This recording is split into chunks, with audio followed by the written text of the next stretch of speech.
सुनिएगा। वृंदावन में एक भक्त हैं जिनका नाम है, क्या नाम है, जज बाबा। ये पहले जज हुआ करते थे लेकिन अंत में संत बन गए थे बाद में। हुआ क्या, एक केवट था, उस केवट को अपनी पुत्री का विवाह करना था। तो उसने क्या किया कि गांव में ही सेठ जी होंगे मुनीम जी, तो उनसे कुछ उधार धन ले लिया। होता है गांव में लगभग प्रायः लोग ये कार्य करते हैं जब घर में कोई आवश्यकता पड़ती है। तो बेटी का विवाह करना था तो मुनीम जी से धन ले लिया और उस धन से अपनी बेटी का विवाह कर दिया। विवाह करने के कुछ सालों बाद सारा धन जो लिया था उसको पाई पाई एकत्रित कर कर और जाकर सेठ जी का चुका दिया, मुनीम जी को दे दिया। और जब मुनीम जी को वो धन दिया तो मुनीम जी ने एक पर्ची बना दी, पर्ची पे लिख दिया कि भाई हमारा तुम्हारा जो भी हिसाब किताब था वह पूरा हुआ। जब पर्ची देने लगे तो वो केवट बोला कि महाराज आपकी हमारी तो पुरखों के जमाने से लेन देन लगा हुआ है, ये पर्ची की क्या आवश्यकता है, मुझे आप पर पूरा विश्वास है, पर्ची नहीं चाहिए मुझको। तो सेठ जी ने पर्ची को रख लिया। और अब अच्छा हुआ क्या, पहले के जमाने में होता क्या था कि गांव में पहले अदालत लगती थी, तो महीने में एक बार अदालत गांव में लगती थी। तो जब अदालत लगी और जज साहब बैठे तो जो मुनीम जी जो थे इनके मन में पाप आ गया कि पर्ची तो इसलिए ली नहीं है, हो सकता है तो हम इसको कुछ और धन एकत्रित कर लें। और मुनीम जी ने कह दिया, बोले महाराज केवट ने हमसे पैसे लिए थे उसने वापस नहीं किए। अच्छा, केवट को बुलाया गया, बुलाकर सभा में खड़ा किया गया, अदालत में खड़ा किया गया। आपने मुनीम जी से पैसे लिए थे? हाँ मालिक, पैसे तो लिए थे, बेटी का विवाह करना था और बहुत अच्छे आदमी हैं, इन्होंने पैसे दिए। अच्छा, फिर वापस दिए? बोले महाराज वापस भी कर दिए थे। वापस करने के बाद कोई लिखाई पढ़ी कुछ है तुम पे कोई? बोले महाराज कुछ लिखाई पढ़ाई तो नहीं है। कोई गवाह? बोले गवाह तो कोई नहीं है भाई, अपने गवाह तो बस बिहारी जी हैं, इसके अलावा कोई नहीं है गवाह। अच्छा, जो जज था ना, जज ने ये सोचा कि बिहारी किसी का नाम है, बिहारी जी किसी अमुक व्यक्ति का नाम है, तो तुरंत उसने सम्मन बना दिया, अगली अदालत अगली जब पेशी होगी ना तो बिहारी को लेकर आना, बिहारी जी को लेकर आना। और सम्मन डाकिया लेकर गया, गांव में ढूंढते ढूंढते, भैया कोई बिहारी जी है क्या? बिहारी जी है। चलते चलते चलते किसी ने बताया हाँ मंदिर जरूर है, बिहारी जी तो यहाँ कोई नहीं है। मंदिर पर बहे चिट्ठी लेकर गया, सम्मन लेकर गया, पुजारी से बोला, बोले भाई बिहारी जी के नाम पर सम्मन आया है, नोटिस आया है। पुजारी जी ने कहा कि भाई माला प्रसाद भोग इत्यादि तो आता रहता था, लेकिन आज भगवान के नाम का सम्मन भी आ गया। अच्छा अच्छा लाओ, चलो ठीक है। और पुजारी ने साइन कर दिया और वो सम्मन रख लिया।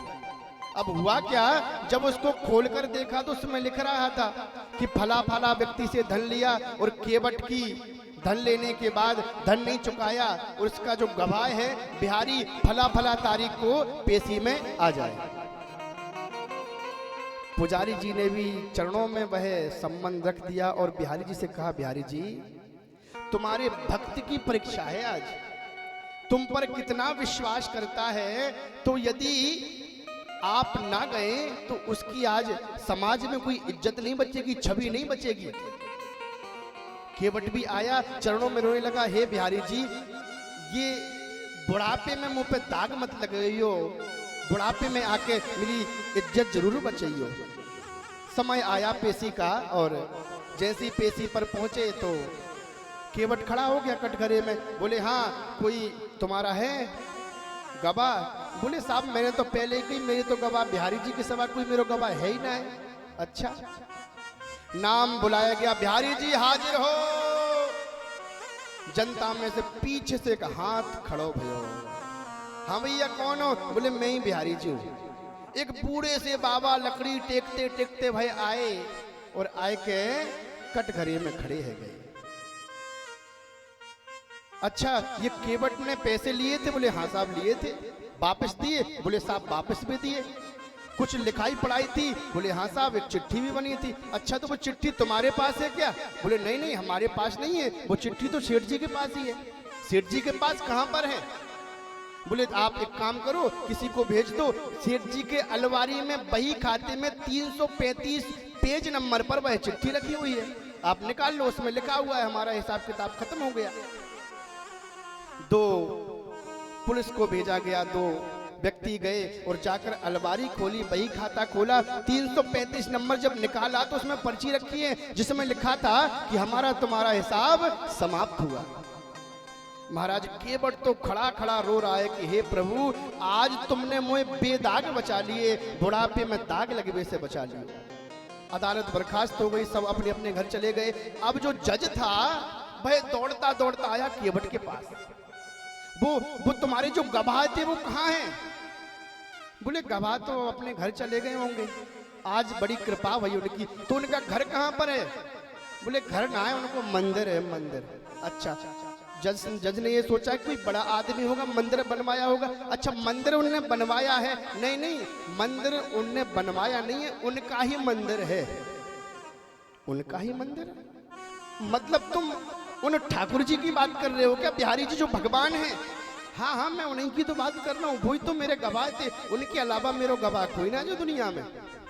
महाराज जैसी जज ने ये सुना है कि साक्षात भगवान गवाह देने आए थे, अब तो घर में गया और वो तो भैया रोवे सो रोवे ही रोवे। पत्नी समझा रही का बात है, कुछ बताओगे तो सही, लेकिन ये बोलना है पा रहा हूं। पत्नी ने वकीलन ने फोन कर दियो, देखो सही अयो ने, देखियो जज साहब को का भयो रोए रहे हैं, कुछ बोलना है रे। वकील आए, वकीलन ने कही साहब का भयो ने कछु बताओगे का भयो? अब जज साहब कहवे लग गए, बोले कहा बताऊं, बहुत बड़ो अपराध है गौमूत्र। का भयो? आज मेरी अदालत में भगवान आए साक्षात। अच्छा, तो ये तो अच्छी बात है, भगवान आए, तुमको दर्शन भयो? बोले हाँ दर्शन भी भयो, लेकिन स्थिति कैसी भई ये ना बता पा रहा हूं मैं। क्यों ऐसा का भयो? अरे वो केवट है ना, केवट, केवट ना बाको मुंह अच्छो ना बाकी जाति अच्छी, बाकी कहबे पे कभावन के आ गए। और अब जज साहब बता रहे हैं, शेष महेश गणेश दिनेश सुरेश के ध्यान ना आते रहे। जिसको ध्यान करने के लिए शेष महेश सुरेश गणेश निरंतर प्रयास करते हैं, जिनके ध्यान में नहीं आते हैं, वो भगवान आए थे। कैसे आए? सोही विनीत अदालत में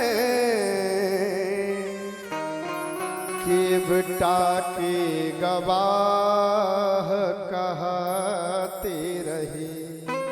अरे मैं तुम ताज्जुब करोगे, वो केवट को देखोगे ना बाको मोड़ो अच्छो ना बाकी सकल अच्छी, बाकी कहबे पे गवाह बन के आ गए।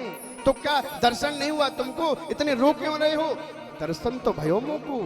कैसो भयो? सुख धोखे हूँ दरस दिए को भयो,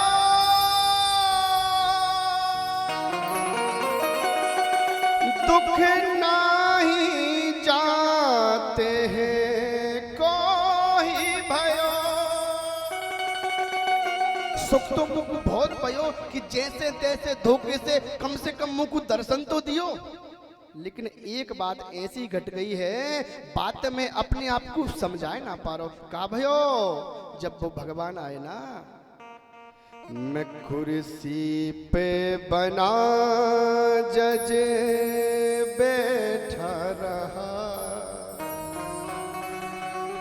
कुर्सी पे बना जज बैठा रहा,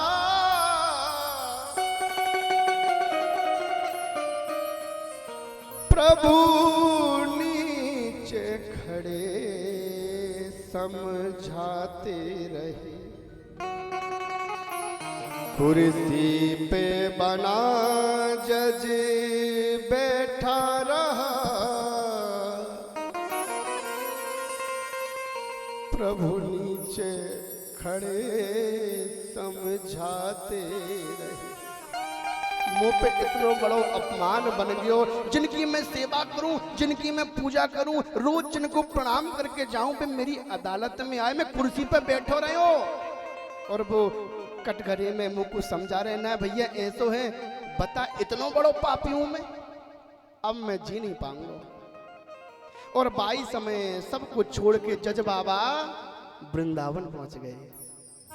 वृंदावन जाए के ना कभी मंदिर ना गए, मंदिर के पास जामे और दिल्ली पे लौट जामे और वापस आ जामे। कोई बोले मंदिर के अंदर क्यों ना जा रहे हो, अंदर कैसे जाऊंगो मैं, मोड़ो कैसे दिखाऊंगो बाकू, जब मैं जाऊंगो तो कहेगो तू वही जज है ना जब मैं तेरी अदालत में आयो।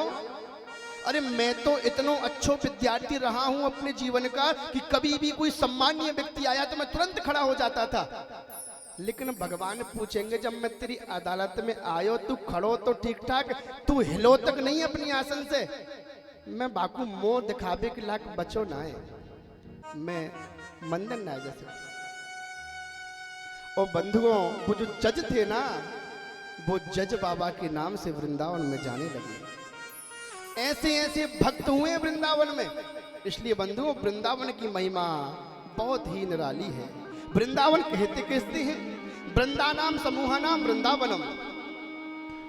मेरा मन पंछी बोले, मेरा मन पंछी बोले, उड़ वृंदावन जाऊं, ब्रज की लता पता में